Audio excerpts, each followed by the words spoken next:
The latest update for the Augur adds delve-like mechanics that can be accessed from this button right here. And as you can see, we have a progress tracker where you can advance this delve or also roll for progress, and you can also restart it right here. And here we select the kind of foes that you can spawn on the map. For example, right now it's all, but you can change based on the type of monsters. And you simply click on it and then you place it on the map. To see more features of Delve, now we are going to add a new dungeon to the map, and I'm going to use the Oracle for this.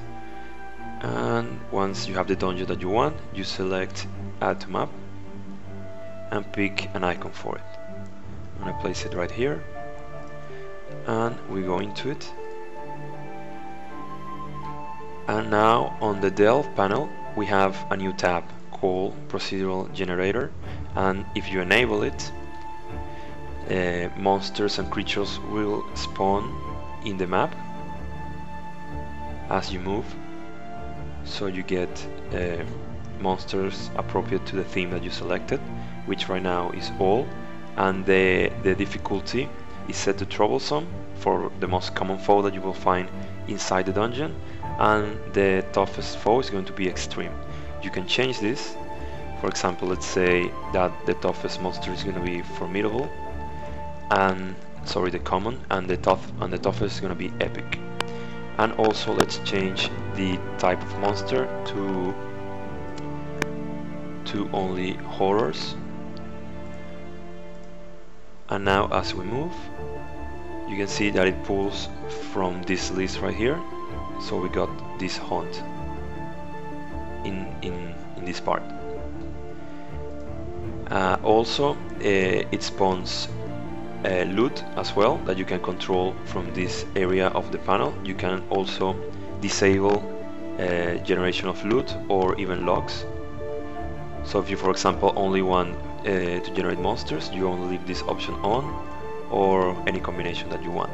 To access loot, you simply click on the icon and this will appear, this panel, and if you hover over any of the items, you can read its description, and to give it to your character you simply click it, and as it's selected you press on take.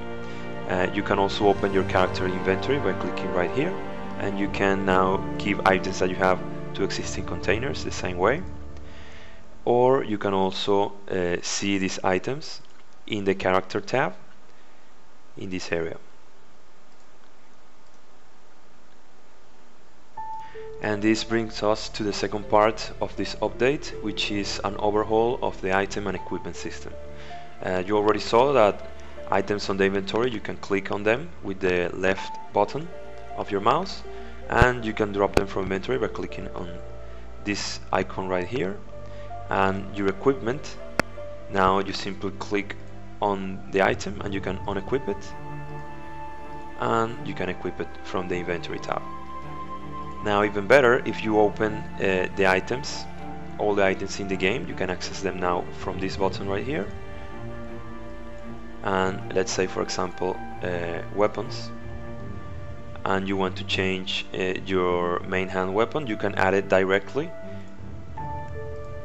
For example, you want to equip a dagger, you add it to the main hand, and you see that it changes now.